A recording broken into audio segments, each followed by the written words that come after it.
நீங்க தமிழ் பேசுனப்போ எனக்கு ரொம்ப சந்தோஷமா இருந்தது. இதுவரைக்கும் தெரியாது நீங்க தமிழ்ல பேசுனீங்க. நீங்க தமிழர் அப்படிங்கிறது. உங்களுடைய பிரசன்டேஷன் ரொம்ப நல்லா இருந்தது சார். உங்களுடைய ஓப்பனிங் வந்து எனக்குலாம் ரொம்ப ஒரு பிடிச்ச ஒரு சப்ஜெக்ட். நம்ம இந்த பிரபஞ்ச சக்தி பத்தி பேசுறது.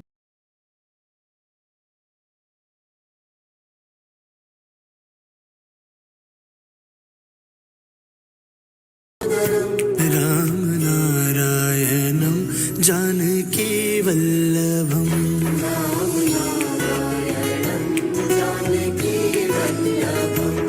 कौन कहते हैं भगवान आते नहीं, कौन कहते हैं भगवान आते नहीं, कौन कहते हैं भगवान आते नहीं, कौन कहते हैं भगवान आते नहीं, हम मीरा के जैसे बुलाते नहीं, हम मीरा के जैसे बुलाते नहीं, हम मीरा के जैसे बुलाते नहीं। मीरा के जैसे बुलाते नहीं।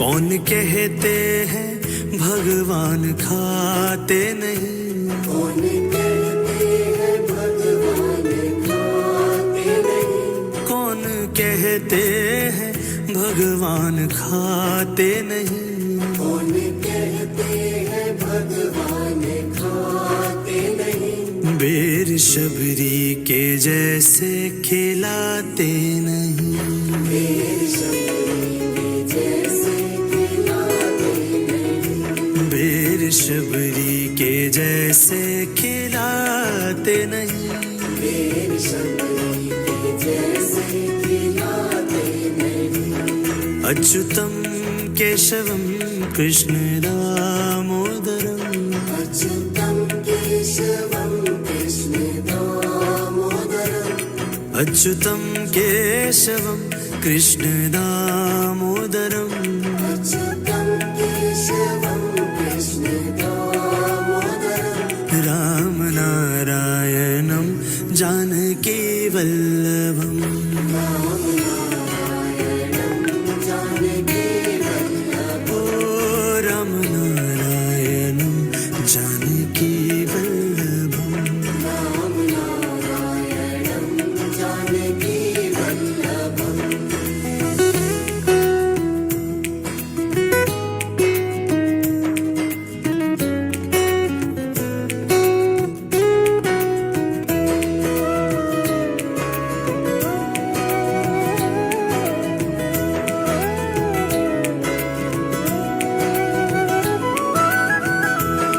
कौन कहते हैं भगवान सोते नहीं, कौन कहते हैं भगवान सोते नहीं, कौन कहते हैं भगवान सोते नहीं, कौन कहते हैं भगवान सोते नहीं, माँ यशोदा के जैसे सुलाते नहीं, माँ यशोदा के जैसे सुलाते नहीं, माँ यशोदा के जैसे सुलाते नहीं, माँ यशोदा के जैसे सुलाते नहीं, माँ यशोदा के जैसे सुलाते नहीं, माँ यशोदा के जैसे सुलाते नहीं, माँ यशोदा के जैसे सुलाते नहीं,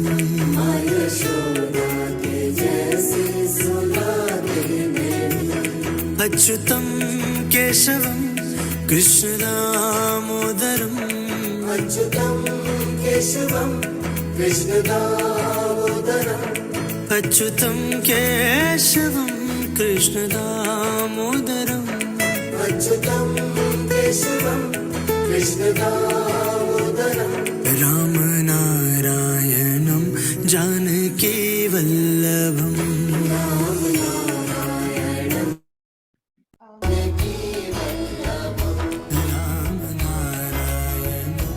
जानकी वल्लभम्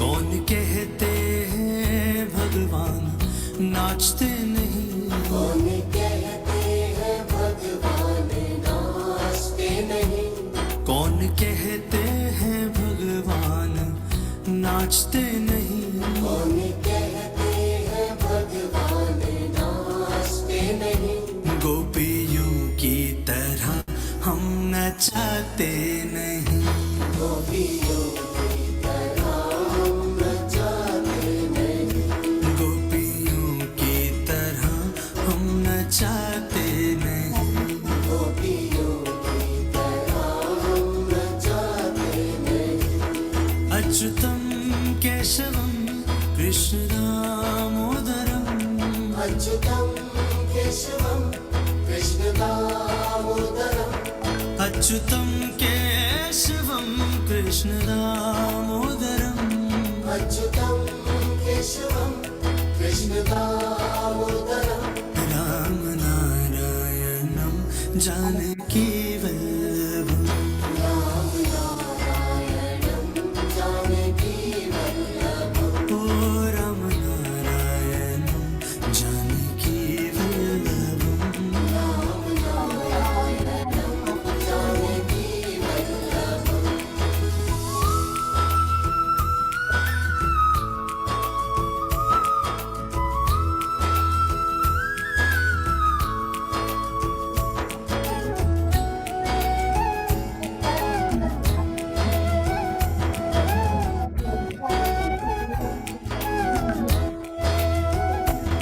कृष्ण गोविंद गोपाल गाते चलो कृष्ण गोविंद गोपाल गाते चलो कृष्ण गोविंद गोपाल गाते चलो कृष्ण गोविंद गोपाल गाते चलो नाम जपते चलो काम करते चलो नाम जपते चलो काम करते चलो ओ नाम जपते चलो काम करते चलो नाम जपते चलो काम करते चलो अच्युतं केशवं कृष्ण दामोदरम् अच्युतं केशवं कृष्णदामोदरम् अच्युतं केशवं कृष्ण दामोदरम् अच्युतं केशवं कृष्णदामोदरम् राम नारायणं जानकी वल्लभम् राम नारायणं जानकी वल्लभम् राम नारायणं जानकी वल्लभम् राम नारायणं जानकी वल्लभम् गोपियों की तरह हम नचाते नहीं गोपियों की तरह हम नचाते नहीं माँ यशोदा के जैसे सुलाते नहीं माँ यशोदा के जैसे सुलाते नहीं मेरी शबरी के जैसे खिलाते नहीं मेरे शबरी के जैसे खिलाते नहीं हम मीरा के जैसे बुलाते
పెట్టుకోవడానికి కూడా ఎవరికి అంటే ఇక్కడ తెలీదు.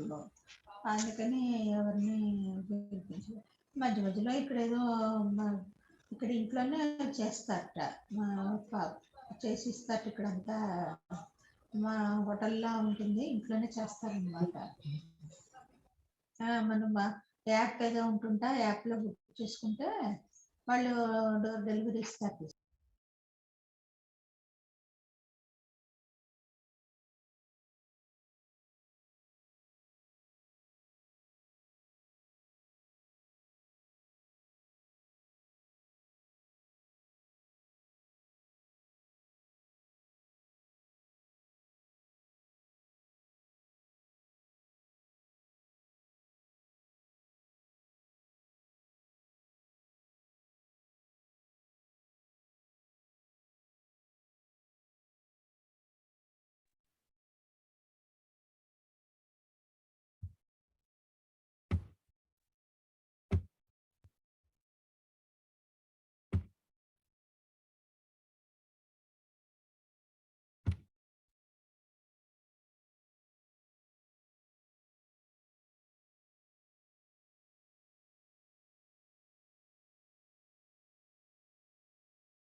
By this Tuesday or Wednesday. But what happened on Monday, if you remember, there was a full stack link.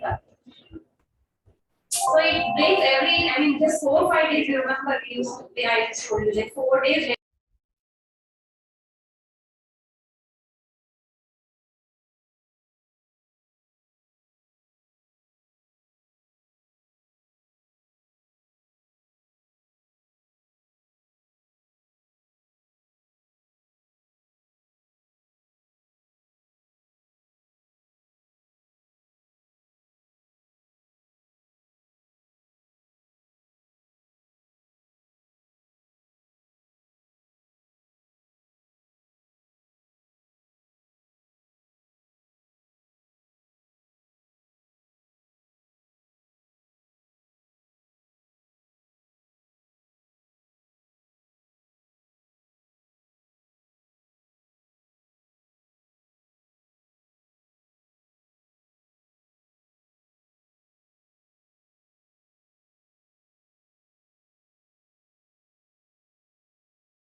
अच्युतं केशवं कृष्ण दामोदरम् अच्युतं केशवं कृष्ण दामोदरम् अच्युतं केशवं कृष्ण दामोदरम् अच्युतं केशवं कृष्ण दामोदरम् रामनारायणं जानकी वल्लभम् राम नारायणं जानकी वल्लभम् कौन कहते हैं भगवान आते नहीं कौन कहते हैं भगवान आते नहीं कौन कहते हैं भगवान आते नहीं कौन कहते हैं भगवान आते नहीं हम मीरा के जैसे बुलाते नहीं हम मीरा के जैसे बुलाते नहीं हम मीरा के जैसे बुलाते नहीं हम मीरा के जैसे बुलाते नहीं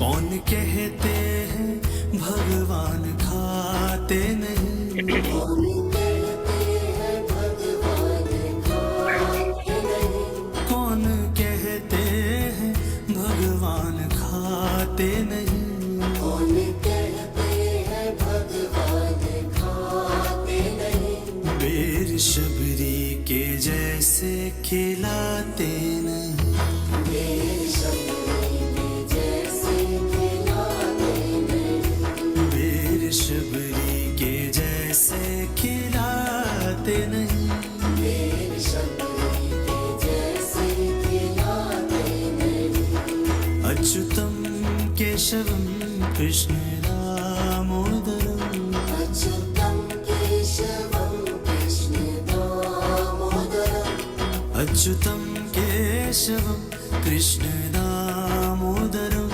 अच्युतं केशवं कृष्ण दामोदरम् रामनारायणं जानकी वल्लभम् राम नारायणं जानकी वल्लभम् ओ रामनारायणं जानकी वल्लभम् राम नारायणं जानकी वल्लभम्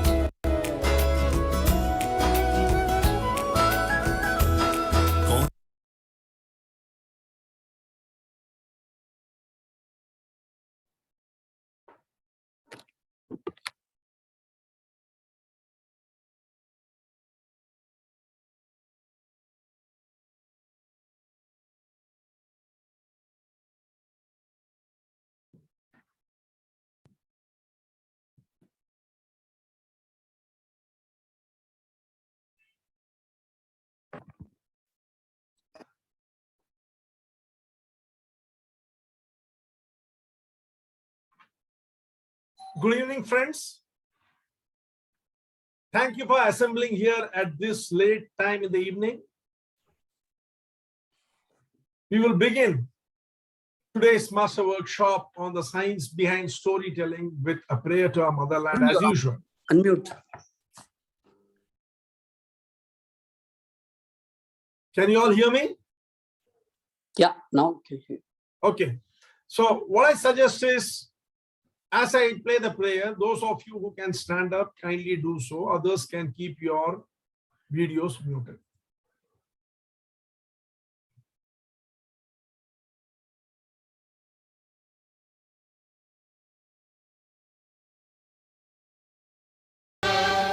कल कल निनाद करले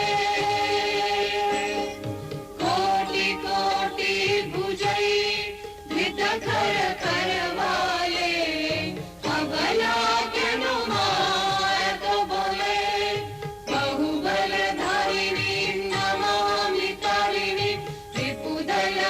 विहारिणी मातरम वंदे मातरम तुम्ही विद्या तुम्ही धर्म तुम्ही विधी तुम्ही मर्म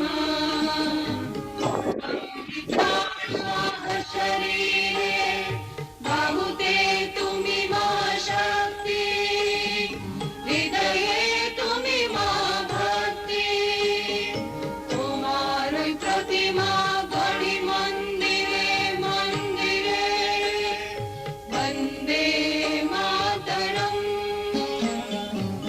त्वं हि दुर्गा दश प्रहरण धारिणी कमला कमलदल विहारिणी वाणी विद्यादायिनी नमामि त्वां नमामि कमला ममला अतुला सुजला सुफला मातरं वन्दे मातरं श्यामलां सरलां सुस्मितां भूषितां धरणीं भरणीं मातरं वन्दे मातरं वन्दे मातरम्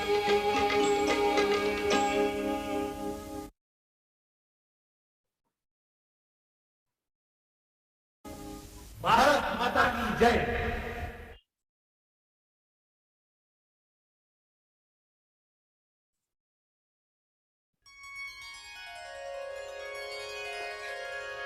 वक्रतुंड महाकाय सूर्यकोटि समप्रभ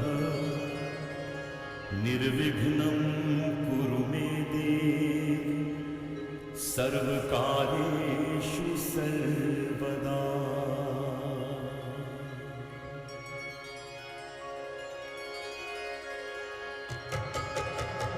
वक्रतुंड महाकाय सूर्यकोटि समप्रभ निर्विघ्नं कुरु मे देव सर्वकार्येषु सर्वदा।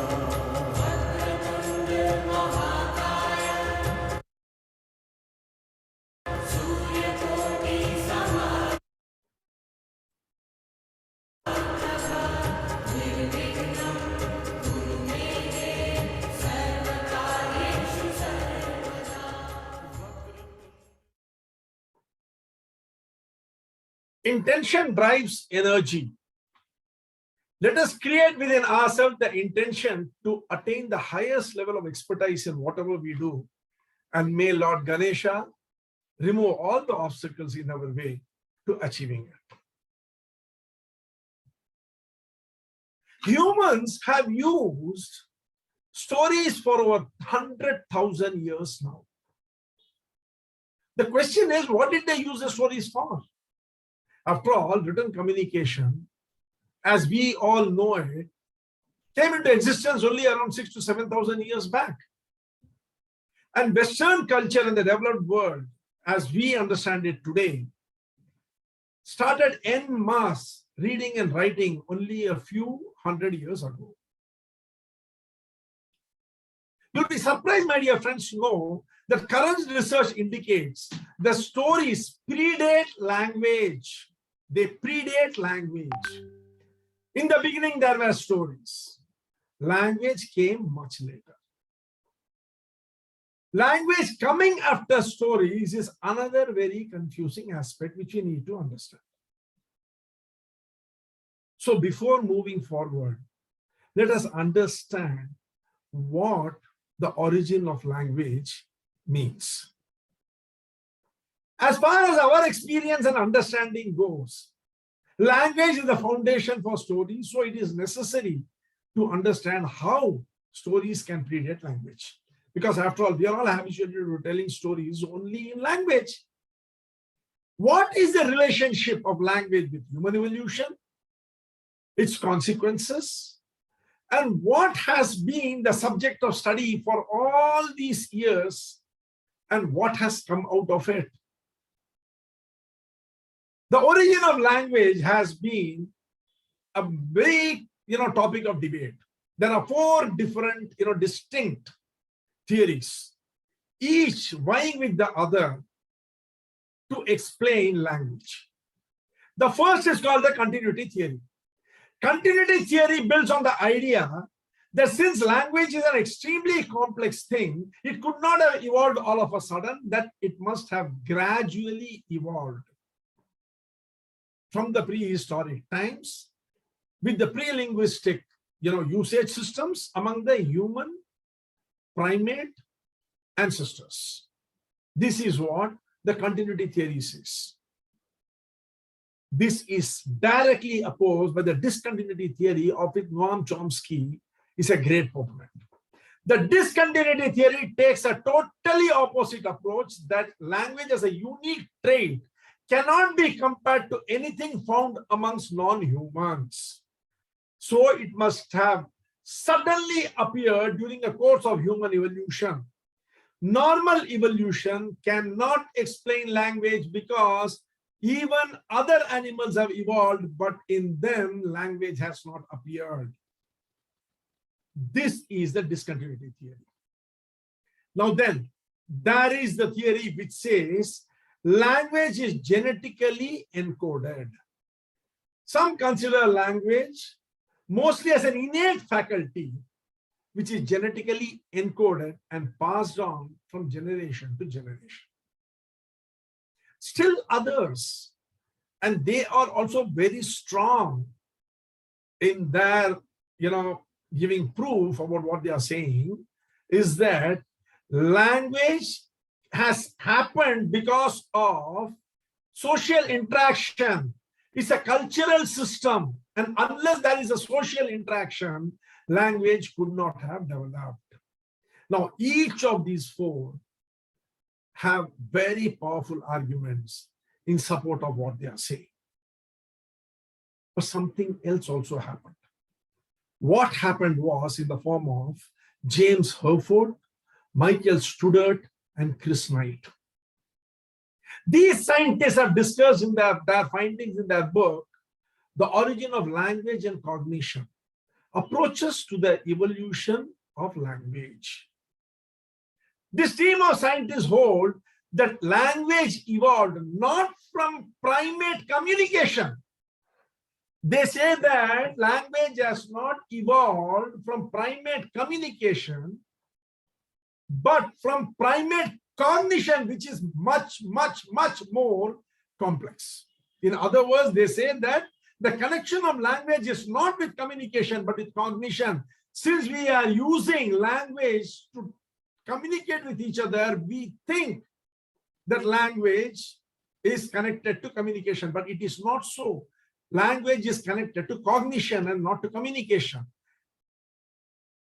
This concept was taken further and explained to the world by Roger Carl Chang. This gentleman whom you see on the screen is Roger Carl Chang, who was born in 1946, an American artificial intelligence theorist, a cognitive psychologist of repute, a learning scientist, and an educational reformer. His research into cognition states that stories, what did I say? Stories form the framework and structure through which humans sort, understand, relate, and file their experience in memory. This is what language is used for. That is the reason why stories predate language. As language evolved, the finesse with which stories got started, understood, related, and filed into memory improved. This answers the question of what humans have used stories for. To create memory of things that we want to remember. After all, humans have used and relied on stories for over 100,000 years, and that is visible because from generation to generation, our culture, our practices, our knowledge have all been transmitted in the form of stories. Even the Vedas and all scriptures have been transmitted to us in the form of stories. And as language has evolved, it has got, fine-tuned that very succinctly explains our natural behavior. And what is that? Stories connect us to our past. And by helping us relate our past experience to present happenings, we decipher and predict the future. That is the reason why understanding the science behind storytelling is very, very important. What do stories do? They connect us to the past, help us relate with what is happening now, and extrapolate it into the future and predict what could possibly happen. That is how we create meaning in our life. And that is why it is very important to understand the science behind storytelling, because storytelling and cognition have evolved simultaneously, parallelly. How much more important can storytelling become? Ask yourself. Because when Steve Jobs was asked, who is the most powerful person in the world, he said, the most powerful person in the world is the storyteller. The storyteller sets the vision, values and agenda of an entire generation that is to come. That is to come. How does it set the agenda and the values? By relating to the past, understanding how it is connected to the present, and showing how it will transit into the future. Friends, if everybody is telling stories, if cognition is all about stories, if language is all about stories, then we need to understand the principles of storytelling and how they are aligned with the requirement of creating an impact on the audience so that they too can be helped to move forward and make sense out of their life. Let us see the principles of great storytelling. Everyone is a storyteller. But what is it by knowing which a good storyteller can become a great storyteller? You can divide the principles of storytelling into three segments. The first, the conceptual segment. The second, the functional segment. And the third is the operational segment. There are three legs to the conceptual segment. Can any one of you unmute and tell me what those three steps are?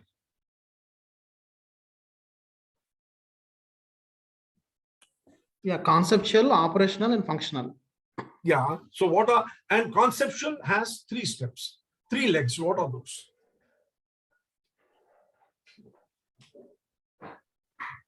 Is moral one of it, sir? Moral. Okay. Storytelling has got three dimensions. One is conceptual, three principles, conceptual, functional. The third is operational. Conceptual has got three legs on which it stands.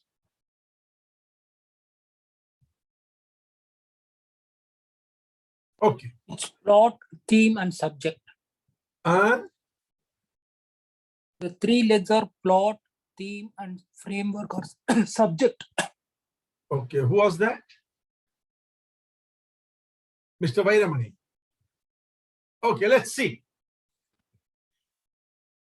The first conceptual part, the first leg on which your storytelling stands is relationship with the story. If you want to be an impactful storyteller, and if you are telling your story, relive it. Don't narrate. You have to absolutely relive that moment as though it is happening. And if it is somebody else's story, you need to empathize with that person, or in other words, get under the skin of that person and then narrate it through his head. Because if you shift the head, then that becomes an aspect called head jumping and the effect will be lost. This is the first conceptual part of it. Second is even more tricky. Written versus oral language. Most of us have a tendency to move towards a written language because that is what we are very comfortable with most of the time. Be it in school or in offices, colleges, wherever it is, or if we are reading, what we are interacting with is a written language. With all the typographical devices like bolds, italics, font sizes, underlinings, graphic elements, pictures, graphs, comma, question mark, punctuations, exclamation marks. This is what is going into us. And we have a tendency to move towards it. Any story told through a written language will fail.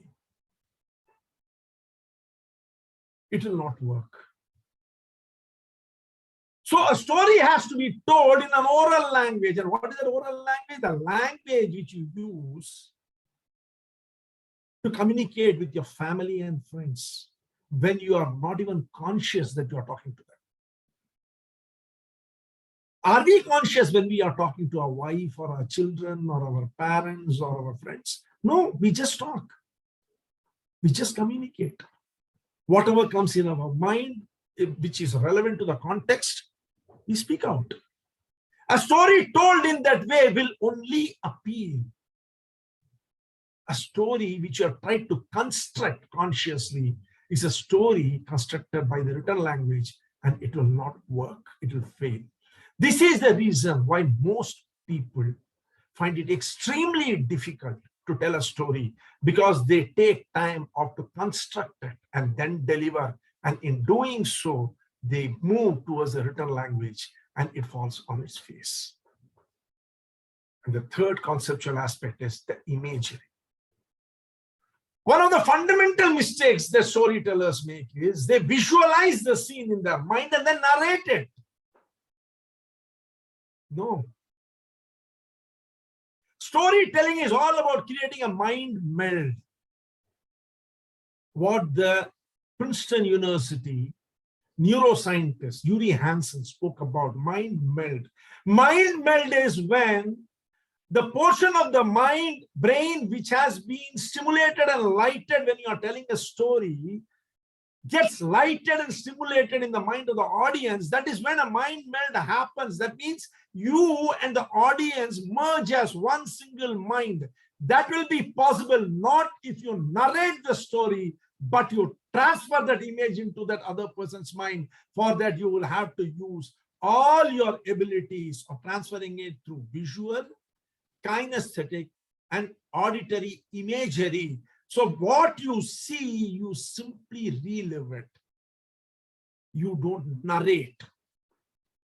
These are the three conceptual parts of the storytelling, which a storyteller has to be very, very conscious about, because they have got sound cognitive principles backing them. Now we come to the functional part of storytelling. Can any one of you tell me what could possibly constitute the functional part of storytelling?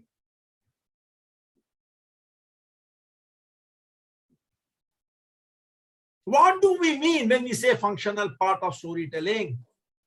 What we mean is, how does life function? How do you visualize life? Story is life, isn't it? It's a slice of life. So what do you think a functional part of storytelling is? Emotion, thrill. Huh?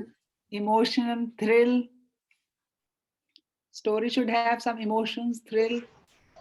Okay. Sequence of events. Drama. Grammar. Excellent. Should have a plot, Excitement. characters. Story should be connected Connecting. to the function. Function. Language, emotions. Excellent, excellent. I think a lot of thought is going into it. Life is 0.1% order and 99.99% chaos.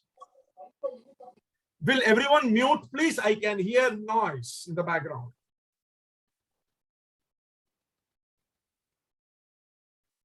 Life is 0.1% order and 99.99% chaos. Story is the creation of order from chaos. If you had to tell the story of your life and you're 60 years old, are you going to be narrating to me 60 years into 365.25 number of days into 24 hours per day into 60 minutes per hour into 60 seconds per minute of what happened in your life? No, you're not going to do that. You're going to take a few very, very important touch points, compress it into what you understand is necessary for me to understand, and deliver it. That means what are you doing? You're creating order out of chaos. Life is chaotic. You start off in the morning to go to your office. By the time you reach your office, hundreds of things have already happened, seen, experienced. But then, when you sum it up, you say, I left home and reached office. Matter ends there. Story is all about, the functional part of the story is all about creating order out of chaos.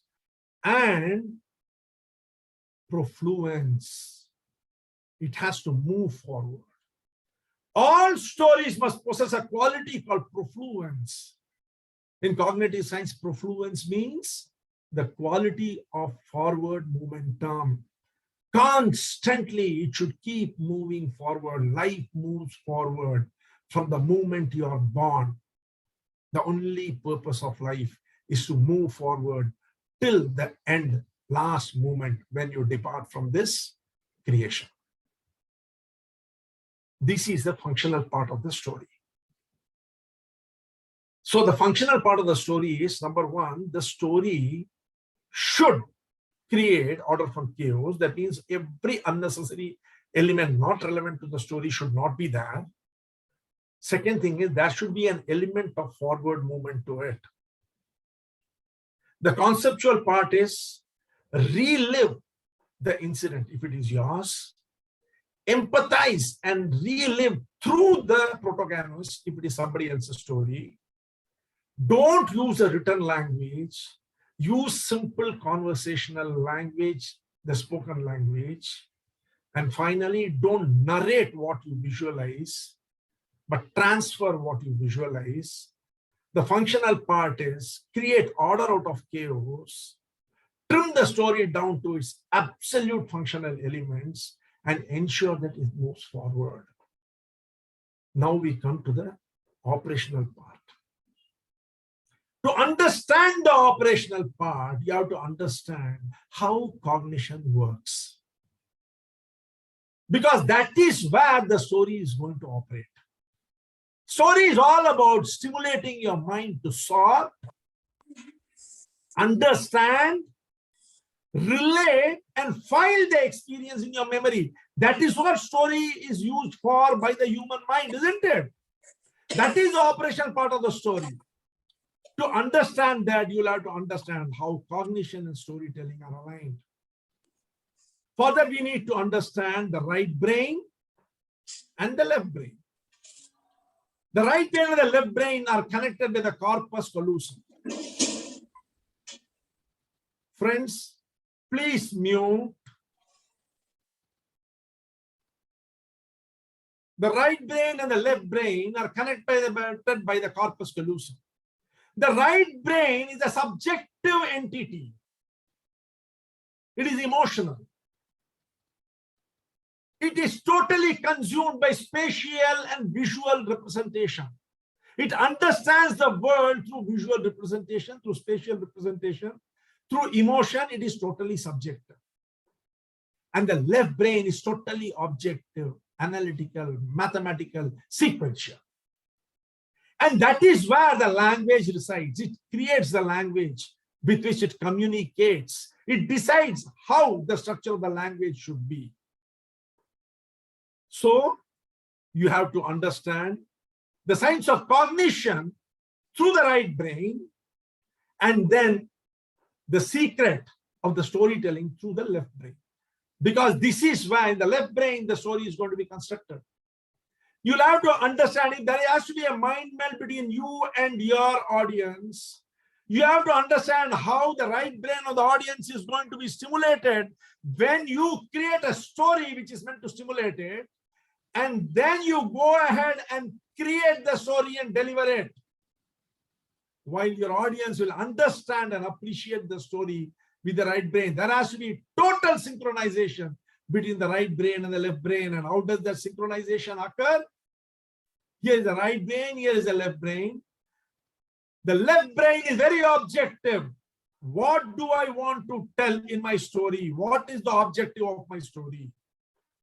It analyzes the content which will be required to deliver that story, create that story and deliver it. It structures the story and finally delivers it. This is what the left brain activity is.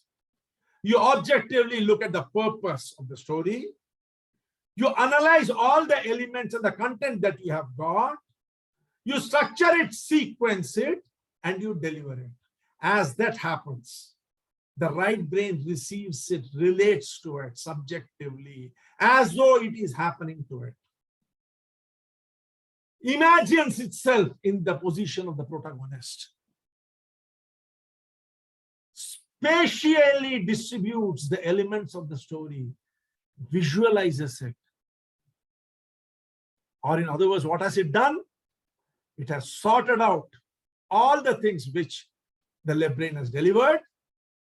It has understood it by visualizing itself. Then it has related itself with what is happening. And now the whole thing is ready to be filed into memory for future use. That brings us to what the brain really does. So how does a story work? When life came from water to land, it had only one objective in front of it. How do I survive?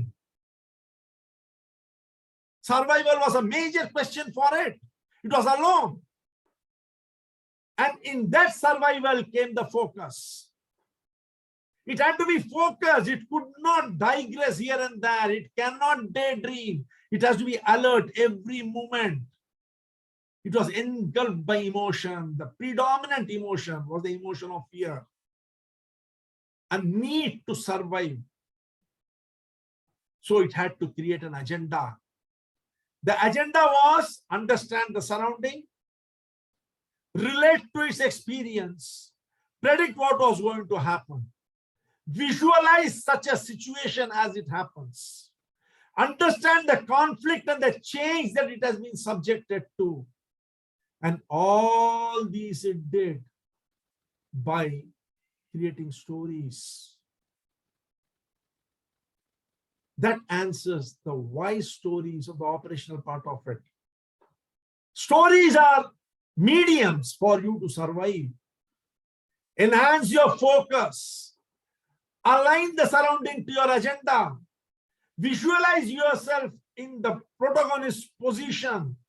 Understand the conflict and change that the protagonist is going through and realize what has to happen if you have to come out of it victorious. That means, my dear friend, every story has a purpose. No story is without a purpose. And the purpose is, for us, there are two purposes. One is for us to sort, understand, relate, and file in memory as we are telling it. That is the language of thought, the mentalist. As we are telling it, we are reliving the whole process and we understand, we sort out, we understand, relate, and file it in memory. That's why you must have seen every time you relate an incident which has happened to you, you keep on modifying it for the better. Have you observed it happen in your life? No two story of the same incident is ever the same. It keeps changing for the better. Unconsciously, from your subconscious level, the change occurs. And the person who is listening to it, it is to help him to sort, understand, relate, and file into memory so that he can use it when it becomes opportune for him. Cognitive scientists have found out that there are 7 types of stories which the brain tells. All the stories we tell fall into 7 buckets. The first bucket is how to initiate action. Leadership is all about initiating action. If you're not going to be initiating action, you're not a leader, you're a follower. Whenever you want to drive change, whenever you want people to do something that you want them to do, you are a leader. Communicating who you are. There are many instances where you have to communicate who you are. Transmitting your values. What do you stand for? What do you represent? How do you want people to relate to you? What are the do's and don'ts around you? What are the borders which they should not cross? What is the space which you own? How do you wish to collaborate? How do you wish to establish a relationship? What is the give and take that would make you comfortable? What is a relationship where you will find meaning, self-respect, and prestige? Fostering collaboration. Taming the grapevine. Man is basically a political animal. He keeps spreading rumors, keeps indulging in gossip, keeps thinking of competition, of pulling others down and going up. He is a crab in a human shape. He will not let another get ahead. How do you tame this grapevine? How do you tame the stories that abound about you all around you?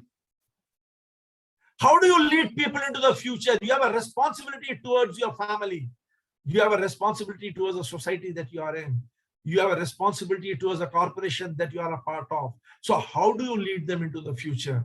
And finally, how do you share knowledge with the world, the knowledge of your experience? How do you share it with the world? It's all a question of horses for courses. No two story is the same. Each of these stories require a different way of weaving. The point is that there is no single right way to weave a story. Instead, narrative comprises of an array of tools which you can use to drive your story forward and weave a wonderful story. Today, my dear friends, what we are going to do is, we are together, all of us. There are 61 people on the platform. The 61 of us are together going to weave a story.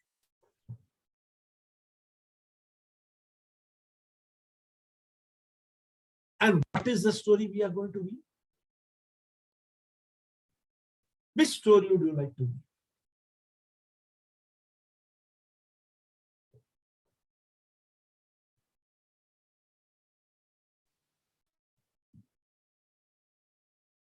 Tell me. There are 7 different stories in front of you. Which story would you like to weave? Let us weave a story of who you are. That is the most important thing. Everybody has this question in their mind. Who am I? How do you articulate who you are to the world? Should we weave that story? Why pin drop silence? Yes, sir. Huh? Yes. A few more responses would be appreciated. Okay, sir. Okay. Yes. So in a group, when we are Yes, weaving sir. the story, sir, we will be different people in the group. So we can't define one person. Can we only define one person? Will it be easy? No, Or I'm going to every tell person you, each one of you is going to now tell who you are. That is the beauty of storytelling. You think I am going to be telling only about one person? No, not at all. When we discuss storytelling, see, all these 7 are applicable to all of you. You do want to initiate action, right? You're all leaders. You have to communicate who you are. We will see all those things now. That is what this master workshop is all about. So how do you weave a story which says who you are? The objective of this story is communicating who you are. Communicating who you are is the objective of the story. So how do you do it? You provide the audience with an engaging drama and reveal some strength or vulnerability from the past. This is the crux of the who you are story. If you have to tell a story, let us say you are in a group of friends or in a party and you want to tell a story about what you represent, who you are. What do? You provide the audience there with an engaging drama, and through that drama, you reveal some strength or vulnerability from your past. This is a broad canvas. We will go deeper and deeper into that canvas for you to understand how to do it. You provide meaningful details in it.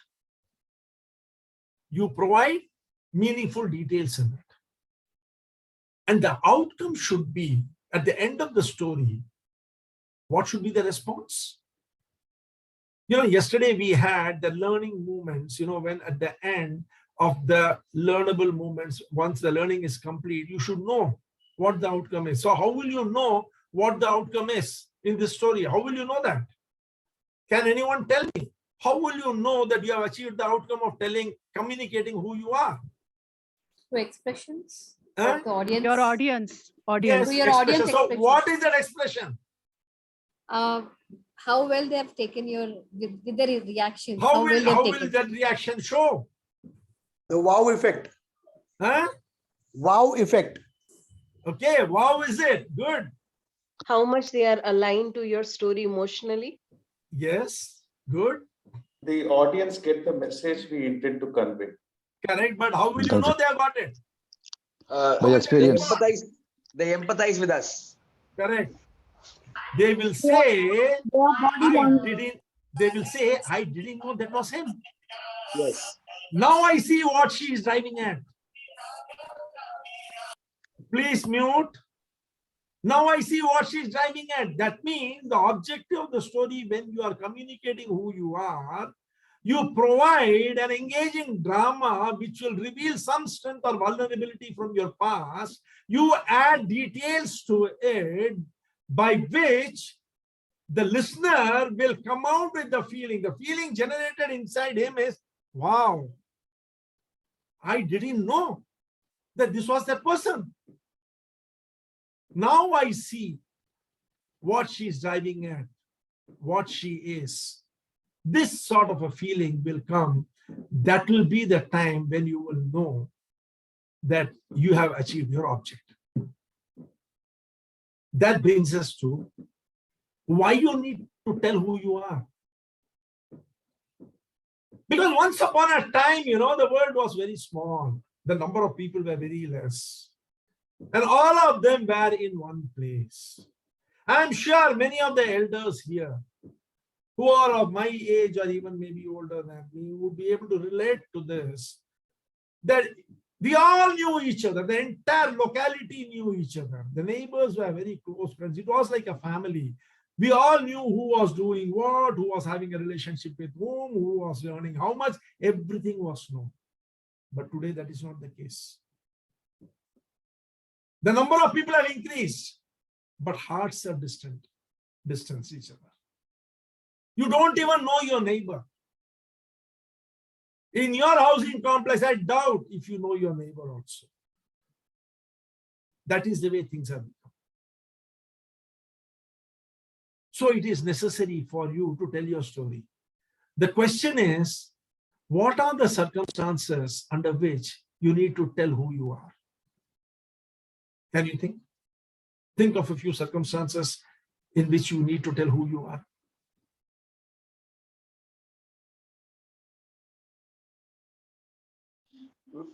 When there is a challenge. Builds credibility. Means when this a challenge means what? That you get into a fight and he said, you don't know who I am. I'm the local dada. That sort of a thing. No, for example, a problem is there and nobody is able to solve the problem.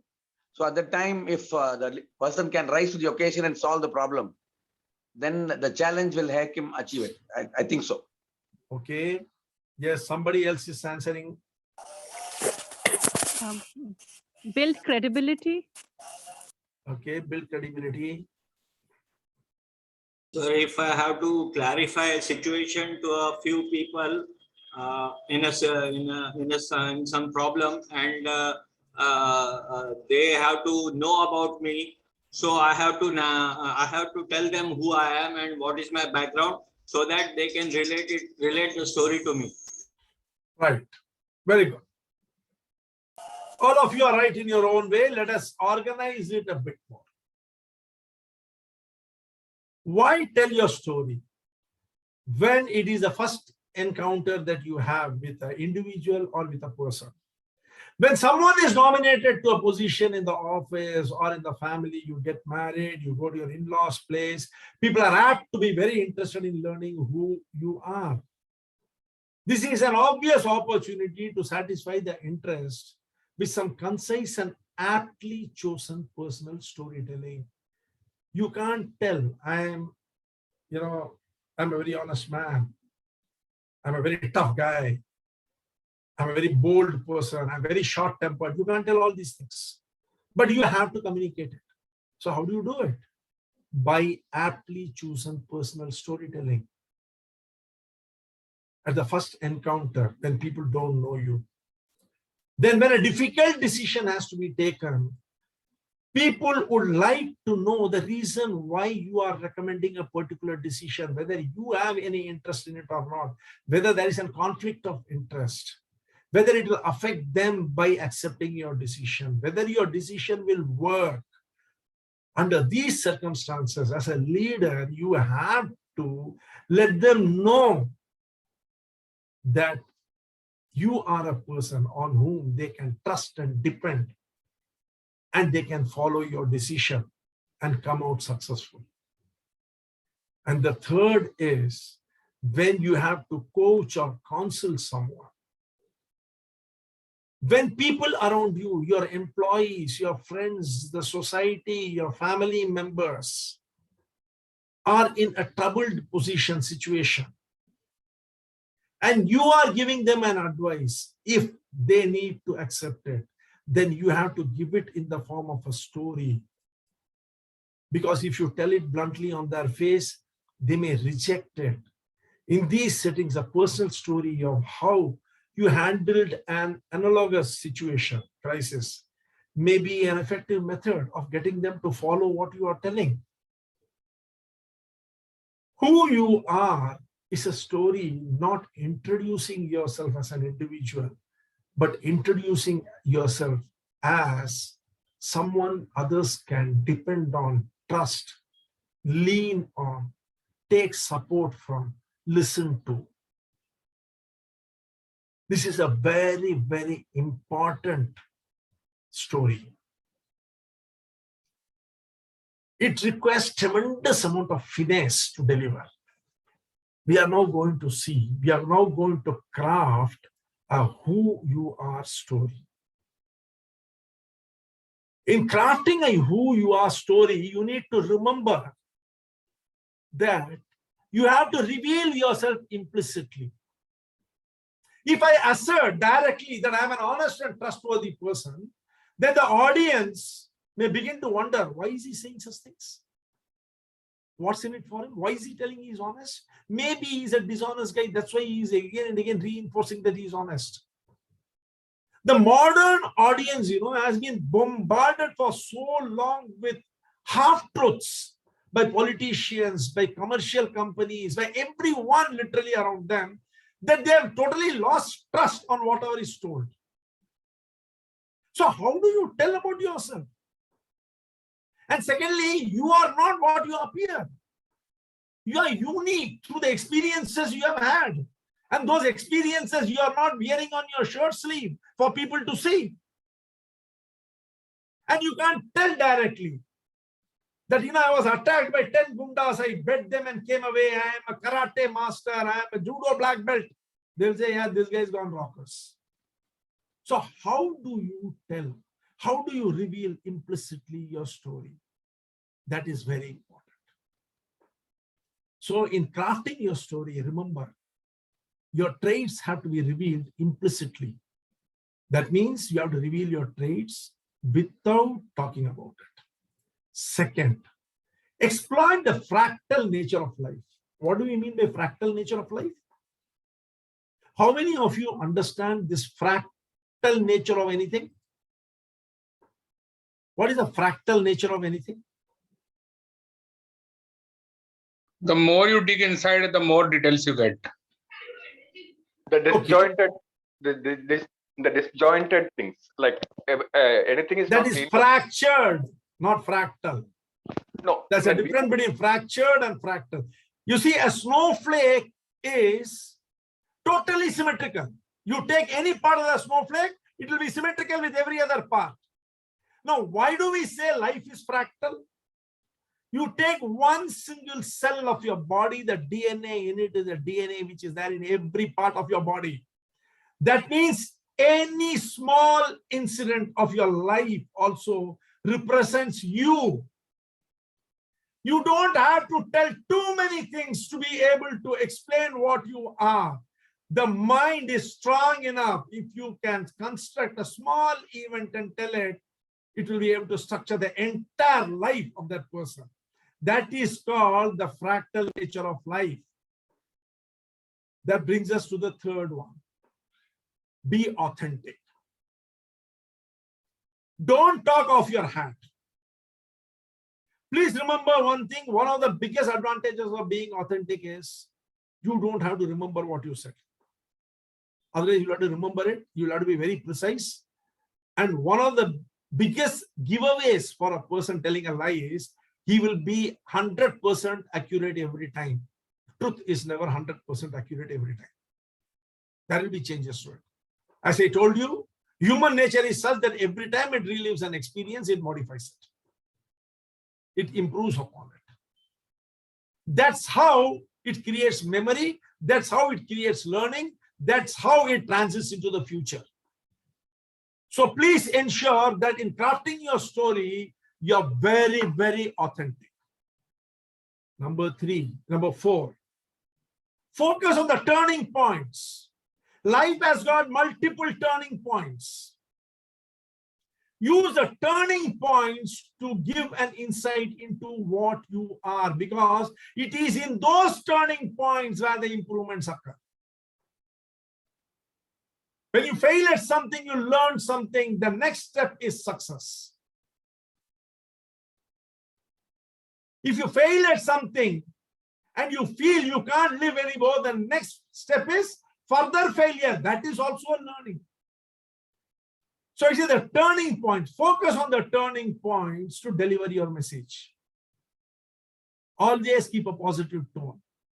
Nobody likes a sad story. Just imagine you are walking on the street, someone comes and asks you, Ache, hello, Rajendra, how are you? You say, Arey, life is a mess. My entire life is over. This, that. 2 minutes you will go away. Next time he will never come near you. Never come near you. Whereas if you say, fantastic, glorious, it's all sunshine, he might feel bad, but next time he'll come near you because at least that his hope will be the sunshine will touch me in some way. So always keep your stories in a positive tone. I'm telling you, I have heard so many sad stories of people trying to make out a life story of disaster turning into success. Believe me, 99% of the platform who hear it don't believe it. They don't believe it. They are not impressed. Because this is a standard routine. You know, the rags to riches story. How many people believe it? So you see, keep your story tone always positive.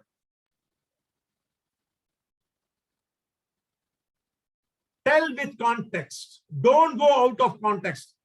This, who are you should be aligned to the context in which you are telling it. Supposing you are sitting in a marriage mandap.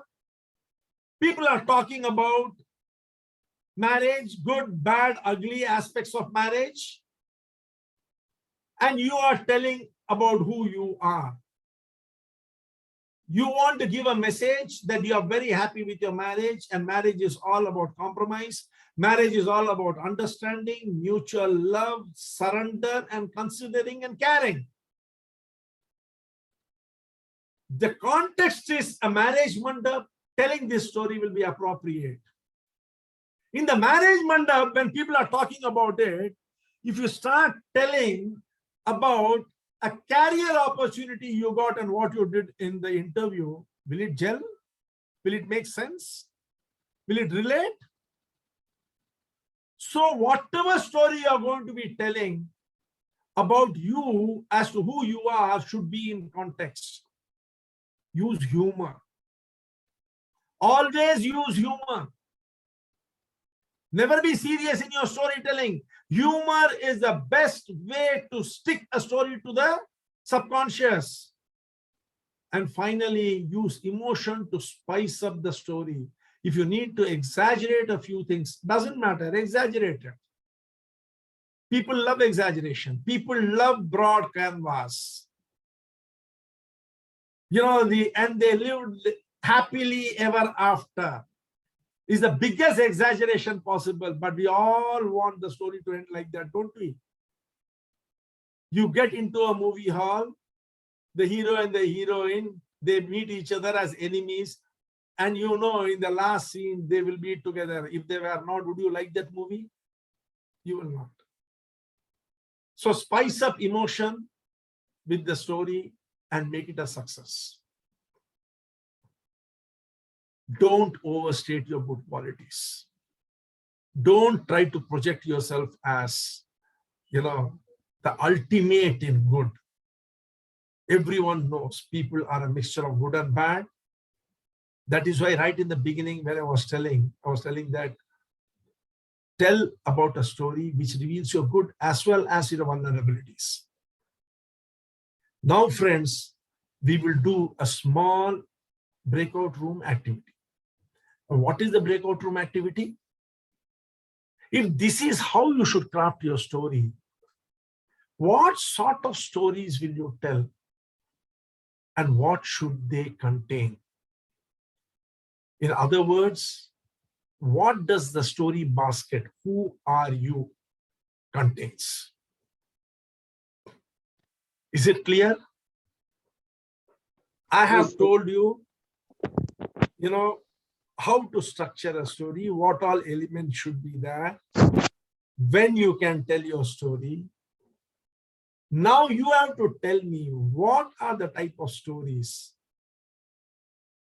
you will tell, which will really bring out all your traits. What are the elements? What will the story basket of who you are will contain? There are 61 people, 60 people. I am dividing it into 5 rooms. Half an hour I am giving you. Go ahead, friends. Create your story basket and let us share it. Let us see what you have understood about who you are. 5 rooms. Any questions? Sir, this fractal nature, can you explain? There was a disturbance. I could not. Can you explain a little bit more? What is it? See, fractal is, you know, is it Sanjay? Yes, sir. Sanjay, every cell of yours contains the same DNA. Yes. I can take just one cell, either your bone, your tissue, your blood, or your flesh, anything I can take, and you know, it will, if I analyze it, the same DNA will be there. That means broken down to the smallest element, you are still are representative of the largest element. That means the fractal nature of life is every moment of your life really represents you. You represent your life at every point of time. I don't have to look at Sanjay only during when he's at home to understand him. I can understand him by looking at him in his office. I can understand him by looking at him in a party. I can understand him by looking at him sitting and reading a book. So it means that all stories should have fractals, or all. No. Every story will represent you. You cannot create a story which cannot represent you. Okay, so fractal is implicit, whether you like it or not. Whether you like it or not, that you see, for instance, a snowflake has the same dimension which you looked at it from any angle. Okay. Every snowflake is different, but every snowflake, all the elements are the same. They will be the same. That is the fractal nature of nature. Sir, one doubt, sir. Yes. Sir, actually, if an individual wear a mask and then started to tell you about whatever mask you wear, madam, it will not work. You are you. You are you. That's why he's telling. You see, fractal nature. Understand that and tell your story. If you want to cheat someone, fine. That means what? You are basically a cheat. You already told what you are, na? Why would a person want to wear a mask and give a wrong representation about themselves if they don't want to hide something? Tell me. It will flout the principle, be authentic, no? See, it will flout the principle, be authentic. The person's authenticity itself is to cheat the world. Okay. A cheat by being authentic is what you will cheat. Yes. Sir, I have a question regarding the activity. Huh? I have a question regarding the activity. Yeah. So this story basket that we are talking about, is this the kind of stories that we would like to share?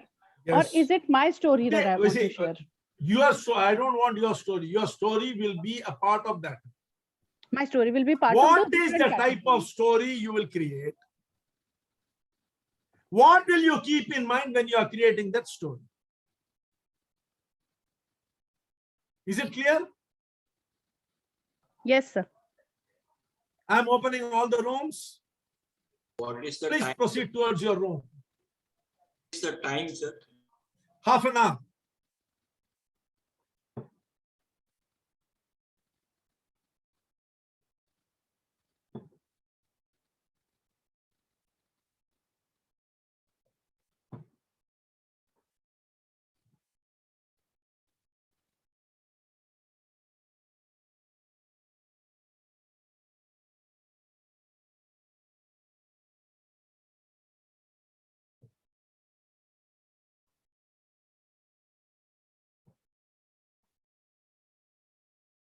Please join your rooms.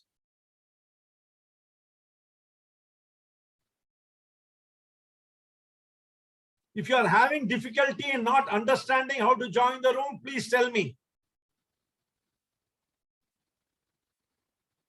Otherwise, please go and join the rooms and participate in the activity.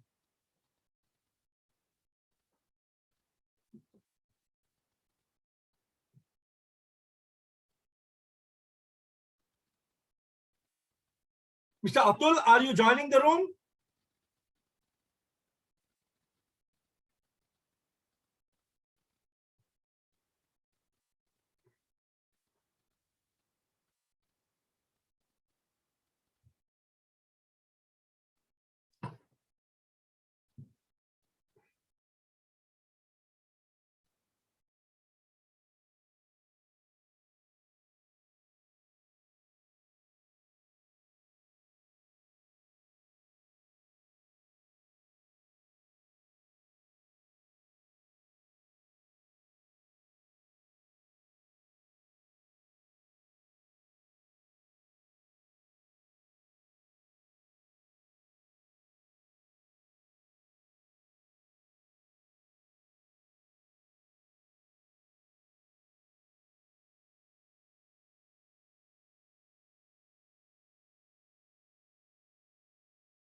Mr. Jagdish, are you joining the room? Ms. Suma, are you joining the room?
Welcome back. I think our time is.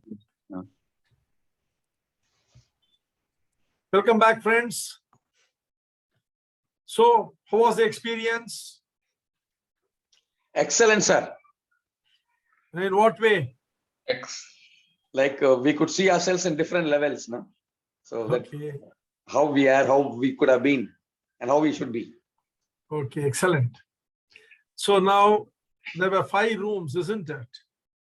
Let's start with room number 5. Okay, we started with a little confusion about, I mean, because nobody was able to kind of discuss on what should be the this thing. Then we thought, okay, storytelling, these elements, why we tell a story, what we are trying to tell, and what are the elements in it. Then 2 of our people shared their stories, personal stories, and it came clear that they had undergone certain experiences, a slice of their life, and through that they were able to convey to us their attitude, their resilience, and their thought processes. That made us to relate with them emotionally and to understand them better. And it kind of subtly gave the message what they are without they actually telling us what they were. Kanaga madam showed how she was a very resilient person, and Subraju sir showed how teamwork helped him grow faster in life, and Shyam capped it up with the attitude of the parents turning the course of the life of the people by a slice of experience. So the experience, the emotions that were brought out helped people relate and understand the person better. These were the things that we could discuss in our room. So, what is the takeaway from it, Vinod? The takeaway So is storytelling. what are the types of stories you will tell, and what is it that you will drive through that story? That was the activity, isn't it? Yeah. So what are the type of stories you will tell? Your basket will contain what stories? It will contain incidences of significant incidences which created breakthroughs or turning points in our life. One thing, which emotionally relates with other people, which also shows the inner core values of the person I am, so that the person who is listening understands me better. Okay, fine. Thank you. Yes, room number 4. Yeah. Good evening, Mr. Arun sir. So yes, I Nishant ji, boliye. Yeah, I just share the things what we discussed in our room. So we have discussed different story types. Mr. Chidambaram has discussed about the 2 types of stories: there is success stories and failure stories, where challenges can be thought of and discussed of, and a person can understand what different type of challenges can be overcome. Myself has told if moral and decision making type of stories can be created, where it can be in the humorous way also and gives a message to the listener of the story. Mr. Dhananjay has told about the life journey stories, different type of life journeys and what type of challenges they face in the life journey or what they learn from the life journeys. Mr. Tejas has told about the social impact, different type of social impacts on the stories, actions, how the actions of the person can create directly or indirectly the impact on society.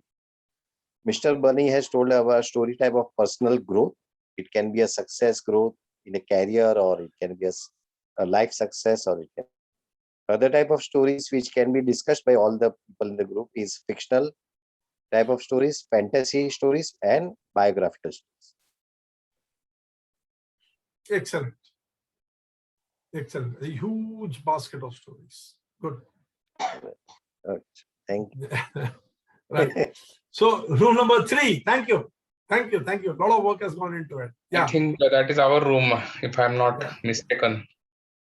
Yes, it's our room.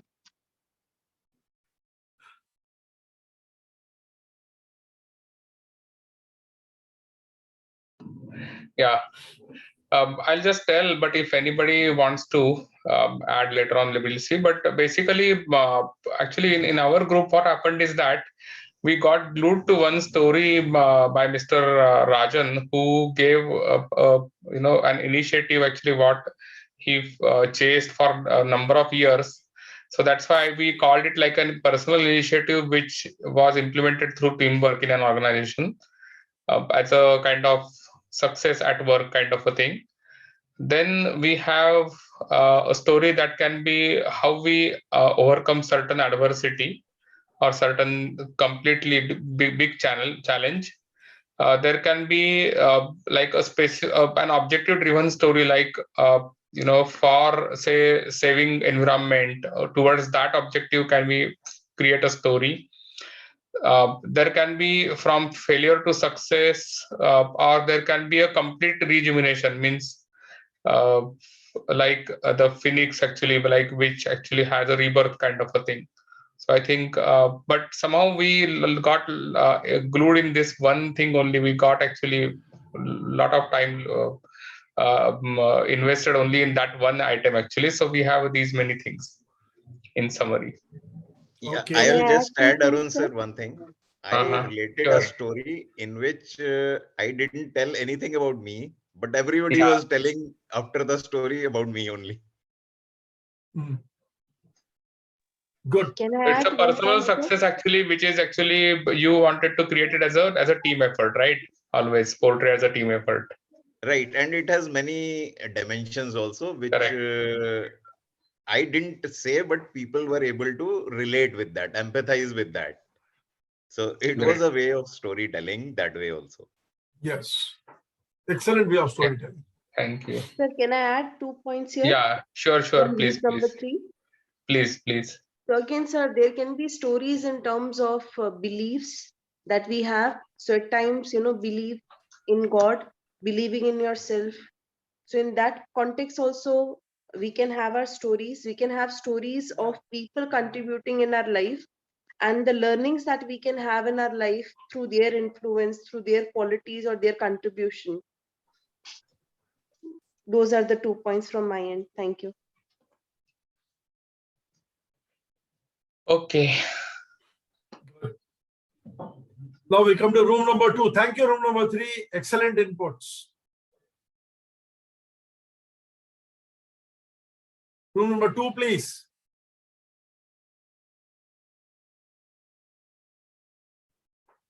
Yeah, Nitika, will you take over? Lakshmi is gonna share it. I think she's not able to unmute her microphone.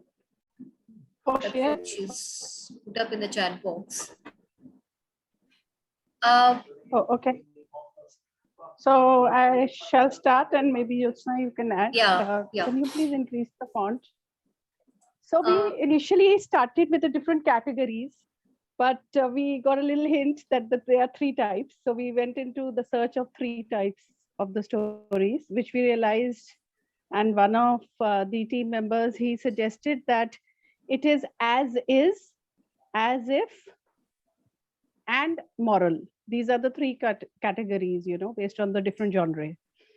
And but initially we really felt that all this, whether it is as is, as if, and moral, they have subcategories, and the subcategories could be inspirational stories, motivational stories, persuasive stories, influential, informative, humorous, aspirational, historical. So we started to discuss that, but we thought that let's at least look at what are the elements all of them have.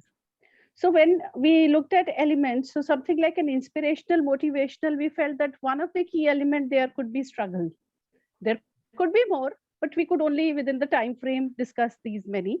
Then we felt that something like logic is something which we would use in a persuasive story or an influential story.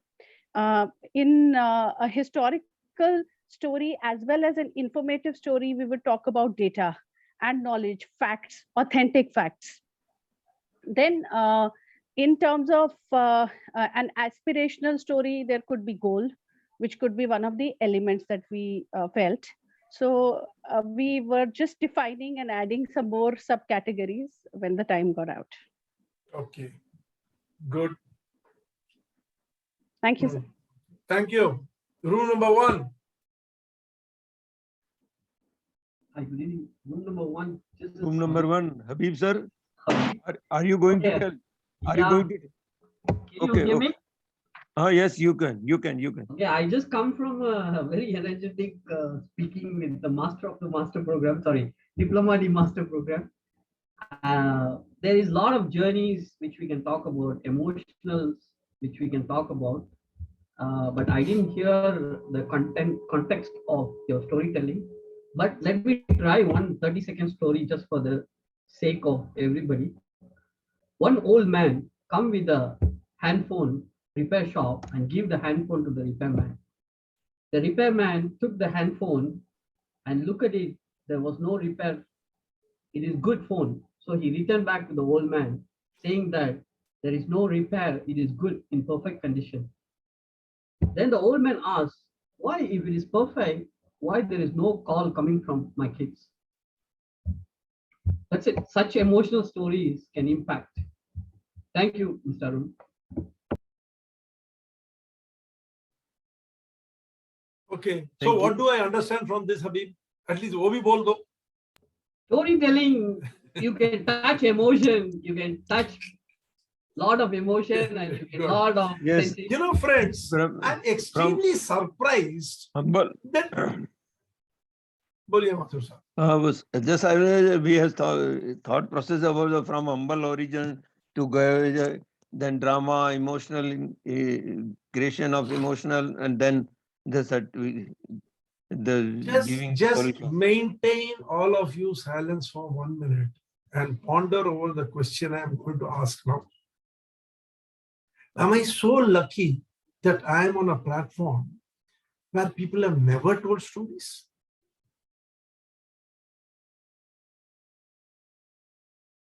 I'm amazed that I am with a group of people who don't seem to have told stories at all. Whereas cognitive science says man spends his entire lifetime telling stories. So how does your story begin? Arey, मालूम है उस दिन क्या हुआ? Does it begin like this? Yeah. अरे जानते हो उसने क्या किया? Does it begin like this? Does it begin? अरे वाह क्या इंसान है यार? Does it begin like this? Yes. Then where are those stories? Why are you people not talking about the stories you are telling? You'll immediately know what stories we are discussing about. Why are you using so much of intellectual activity to find out the stories you are telling when you are telling every day? Amazing. You mean our own story you can tell? अरे कहानी तो आप ही सुनाते हो हर दिन. जब घर जाते हो देर हो जाती है पत्नी पूछे कहाँ थे माथुर साहब तो क्या कहते हो? मालूम है क्या हुआ? कहते हो कि नहीं? Yes. अब हंसो. अब हंस के क्या होगा? अब क्या होगा रोए के जब चिड़िया चुग गई खेत? सर आप एक बार जरा क्वेश्चन दोहराइएगा हिंदी में एक बार. देखिए ज्योत्सना जी एक बात कहूं. जी सर. जिंदगी में क्वेश्चन दोहराने से आंसर नहीं मिलता है. नहीं शायद हम फिर सोचने लगेंगे कि कौन सा स्टोरी बताया आपको. Okay, now let us see what are the types of stories that you can tell to convey who you are. And what should that story contain? It is not a very difficult task. We are telling these stories. The first type of story which you should be ready with, because by slight tweaking this story, you can use it anywhere. Under the correct circumstances, you can use it anywhere. How you overcame an adversity. I presume Rajanji told one such story only when he was talking about his personal success. Am I right, Rajanji? Yes, you are Huh? right. So you Yes, see, you are right. this is the type of story which you should have up your sleeve always. You would hire tax in India. You know, and then what happens? You are able to relate it beautifully. One such story, this will tell who you are very clearly. Now, Rajanji was feeling so happy that all the people had identified him. Correct or not, Rajanji? Yes. Why? Because you could tell your story without telling your name. Exactly. Not even my place from where I am and Nothing. everything. You told nothing. Everything came out. You know, as they say in Hindi, lifafa ban, puri chitti padi gayi. And all the elements which you told were there in the story. People Yes, could now we will relate come to to that. the elements. When we come to the elements, you will realize how it aligns. This is one type of story which you should always have up your sleeve. Then you don't have to search. You see, we struggle to tell a story about who we are only because we don't know what to tell. One thing, how you overcame an adversity. Number two, incident with someone you admired. You know, we always use someone we admired as a foil to tell about us. I'm asking you a simple question. Supposing, let us say, you are a very dharmic person. You are a very, very dharmic person. Bhagwan, the subah utke puja karte hain, everything. You go to Madurai. What will you do first? Any city you go, what will you do first? Madurai Meenakshi Temple. Meenakshi Temple. You go and search for the temple there. Supposing you are a person who likes his 2 peg every evening. You land up in a city, what will you look for first? Bar and restaurant. Bar and restaurant. How is it, Sujata ji? You are telling all the answers correctly. So you see, we always use what we are good at as a foil in front of us. Who will we admire? You know, we always admire people who are like us. We want to be like them. Who is our idol? We admire them. Isn't it? Will we admire a person about whom we don't want to be? Indirectly, when we talk about a person we admire, what is the message we are giving to the world? Okay, I am like him. That's why I've been able to recognize these qualities in him. What do we say normally? Yeah, I like his honesty, man. It totally vibrates with what I think. What are you trying to tell indirectly? That you're a very honest person. So that is the second type of story. Keep it ready next time it happens. Keep it ready with you. Incident with someone whom you admired. And the third type of story is most significant thing that happened to you. If someone were to ask me what I will say, what is the most significant thing that happened to me? I got married. Why? Before that, my insan tha, fir husband ban gaya. So you see, you always twist your life and create that main touch point by talking about the most important thing that happened to you. Like, you know, Einstein said, or Einstein or someone, I don't remember who it was, he said, I'm extremely obliged to those people who didn't help me when I was in trouble because I would never have grown otherwise. What did he tell? What is the story he's telling? That if you had helped me, I wouldn't have tried enough and I wouldn't have succeeded. That is the story, you know, about a person who went for a peon's job. When he went for a peon's job, he got the job and then he was told by the HR person to give his email ID so that the appointment letter can be sent to him. He said, I don't have a computer. I don't have an email ID. He said, then I can't give you the job. He came away. And then having nothing else to do, he sold tomatoes on the street. And you know what it turned out ultimately? He became a multi-billionaire. And he said, you know, at one stage when he was asked why he is still an illiterate, technology illiterate. He said, if I had been literate, I would have been a peon in an office. So you see, those points, those turning points, you should have it ready with you to be able to tell what you represent, who you are. Clarity is through this story. Is your role in the story clear? Are your values clearly reflected in the story? Your values, whatever you stand for, they should be reflected.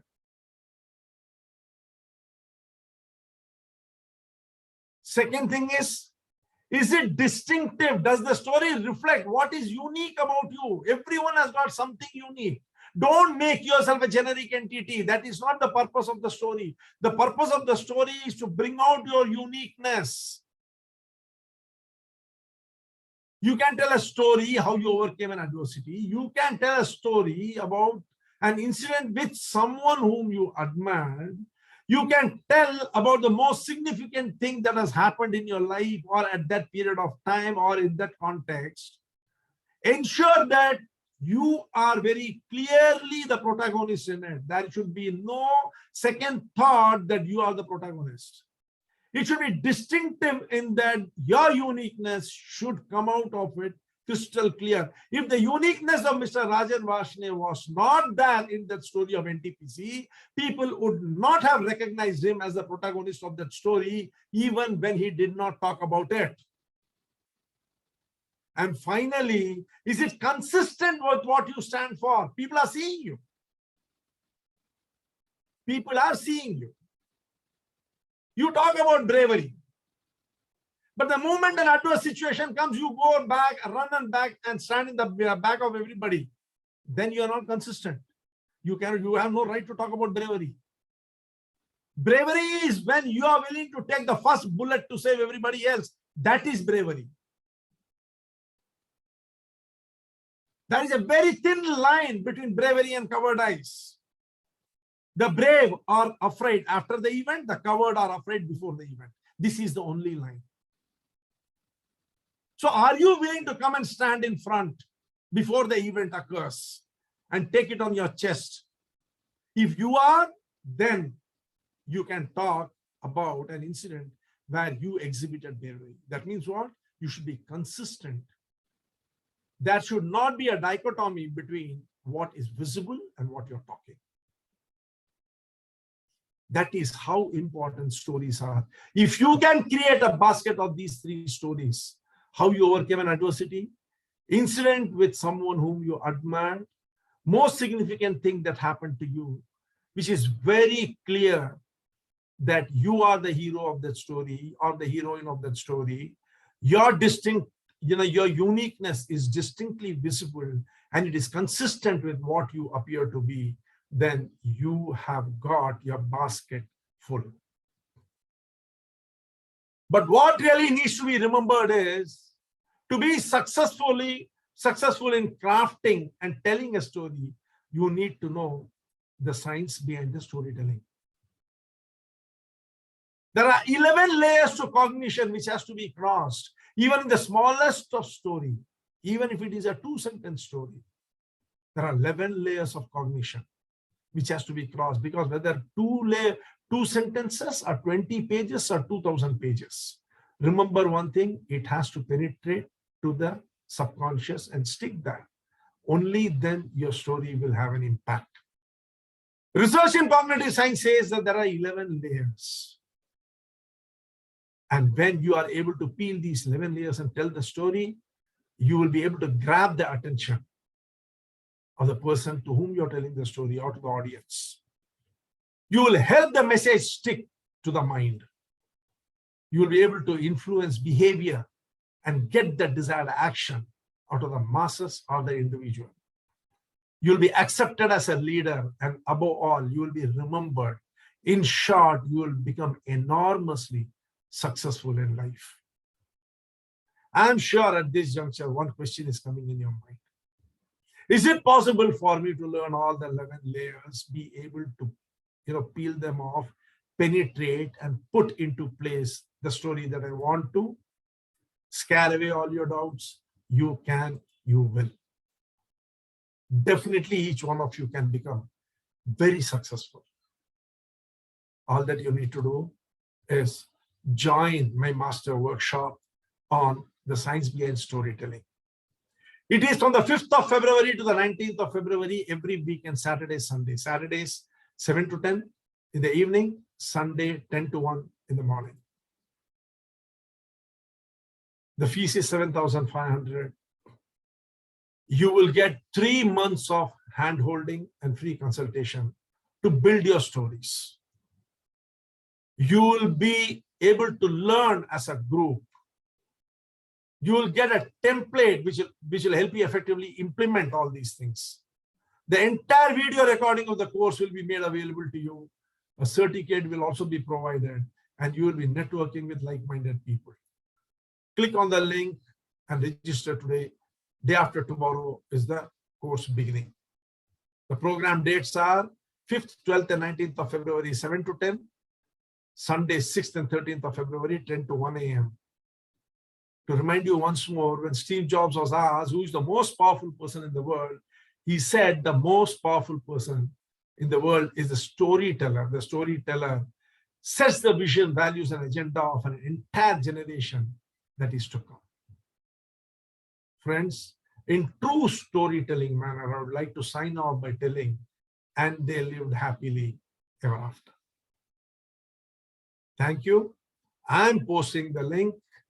If you are interested, you can register by paying 7,500. The course begins day after tomorrow.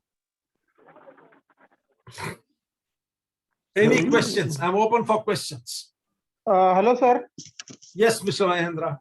Yes, sir. Actually, before some days ago, I attended your workshop that you are telling that there are different courses. So there are different courses, data analytics or data science or cyber security, something you told of that seminar.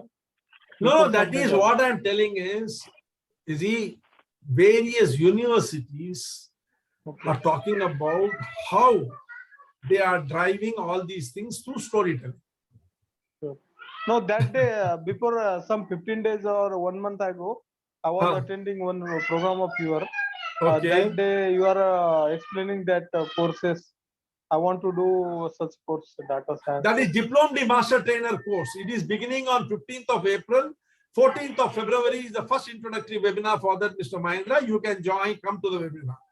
Which course? Diploma Master Trainer.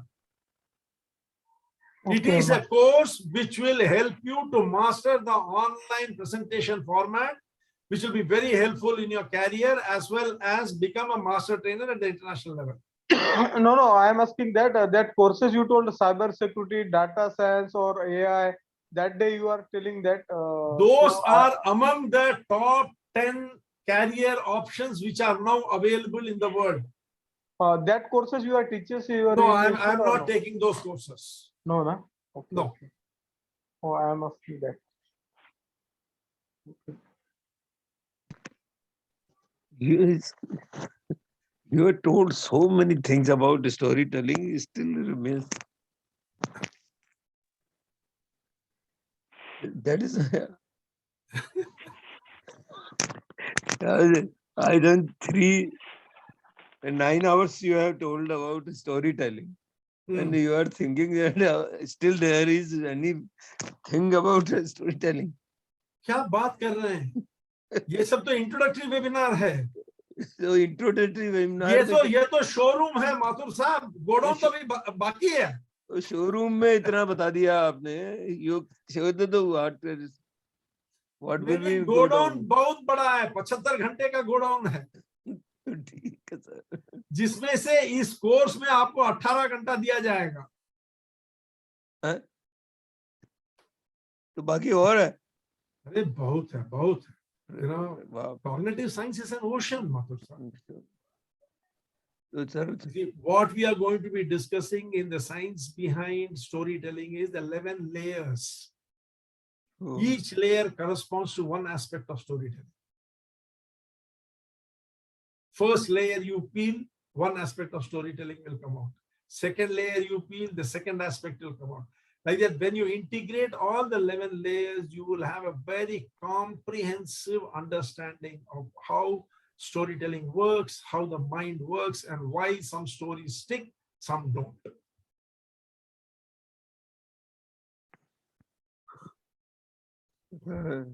We have already registered, so we will. वो problem नहीं है मेरे को ये आ रहा है कि you have already told so much that is not what else will be remaining. That is the problem. None of these things will be there in that. Don't worry. वो तो मालूम है पर We are not going to discuss any of these in that. Introductory webinar में इतना बता दिया है तो मैं सोच रहा हूँ उसमें क्या बताओगे वो है that is my problem. You will enjoy it. It will be very, very, very enjoyable. It will be hands-on totally. You will be practicing everything. That is now, see, there is no question of lecture baji. You will be practicing everything. You see, at the end of that program, you should be able to write any story that you want about yourself.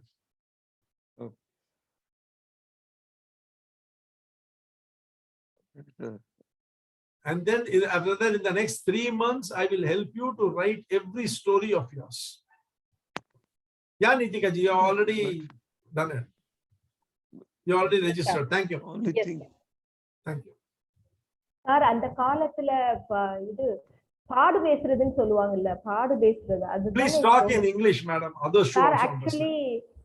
actually my grandmother relived the events what happened in her life in the 30 years ago, 40 years ago. Nowadays she relives. That is, in Tamil we say paadu pesradhu. I don't know the proper name. Actually, that is the storytelling, isn't it, sir? Yeah. Storytelling is very powerful, Kanakanta.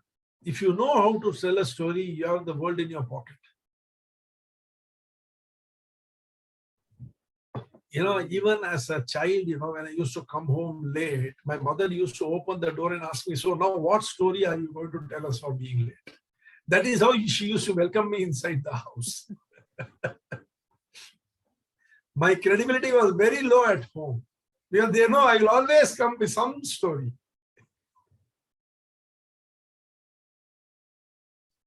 Okay, friends, can we call it a night? Okay, sir. Okay, sir. Thank you, sir. Thank you. Thank you, sir.